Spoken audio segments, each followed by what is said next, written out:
Migao mar jotich ogolo siem magene kembe ma ok opuodhi mamanyo ne jo Kenya tije pinje maoko kanoloso e kinde manoyawo ayanga piny mag jopuonjre mag tije lwedo e kar tiegruok ma Zusoni e kaunti ma Kilifi.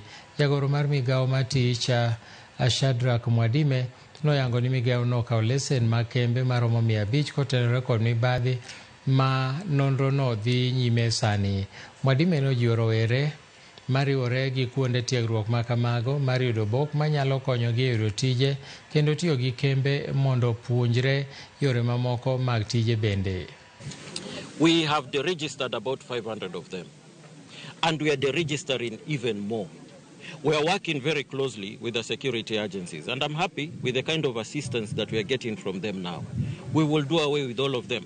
Wananchi only need to bring it to our attention na tunawatoa kutoka kwa register yetu. You see, when you hold this information na pengine pesa yako imechukuliwa 300,000, 400,000, Mkenya anaweza kutoa pesa hiyo wapi?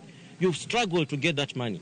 Yeah? So it is only right that this criminal be put in because it's a criminal activity that they're undertaking. Kwetu sisi wale ambao tumejionea na wale tumesikia ni kuenda kueleza wengine na kuhimiza vijana wetu ya kwamba inawezekana. Maisha hayakuumbwa ya kwamba uwe utateseka milele. Inawezekana kugeuza maisha yako na haigharimu chochote kikubwa, bali hata chuo ambacho ni hiki cha hapa nyumbani kinaweza kukufanya wewe na jamii yako mkageuza sura na taswira ya Kenya vile ambavyo ipo leo. The job has turned from the university to the skills. These are the people, as the Ministry of Labor, we normally take them abroad to go and get remittance back home, and they get jobs instead of our boys taking drugs.